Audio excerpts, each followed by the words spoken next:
રાજ્યમાં ટ્રાફિક નિયમ ભંગના કિસ્સાઓમાં વાહન ચાલકોને ઇસ્યુ થયેલા ઈ-ચલણ પેટે દંડની રકમ ભરપાઈ કરવાની પ્રક્રિયા હવે વધુ સરળ બનાવવામાં આવી છે। ગુજરાત પોલીસના સ્ટેટ ટ્રાફિક બ્રાન્ચે એક મહત્વનો નિર્ણય લીધો છે। રાજ્ય સરકારે ભારતીય સ્ટેટ બેંક સાથે કરાયેલા MOU અંતર્ગત ભારત બિલ પેમેન્ટ સિસ્ટમ જેને BBPS કહેવામાં આવે છે એના મારફતે વિવિધ ઓનલાઈન માધ્યમો જેમ કે ગૂગલ પે, ફોન પે, ભીમ પે અને યોનો એપ્લિકેશન મારફતે દંડની રકમ ચૂકવવાની સુવિધા શરૂ કરવામાં આવી। રાજ્યમાં વર્ષ 2023થી વન નેશન વન ચલાન એપ્લિકેશનના માધ્યમથી વાહન ચાલકોને દંડની રકમ ઓનલાઈન ચૂકવવાની સુવિધા ઉપલબ્ધ હતી, જેમાં વાહન ચાલકો દંડની રકમ net banking, debit credit card, unified payment interface એટલે કે UPI, પરિવહનની સાઇટ ઉપરથી તથા POS મારફતે ભરી શકતા હતા।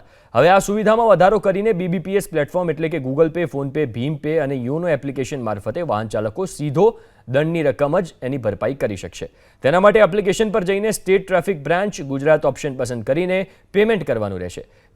BBPS જેવી સુવિધાઓનો સમાવેશ કરવાથી વાહન ચાલકોને ઓનલાઈન પેમેન્ટના વધુ વિકલ્પો પ્રાપ્ત થશે અને દંડની રકમ ભરપાઈની પ્રક્રિયા વધુ સુવિધાજનક બનશે।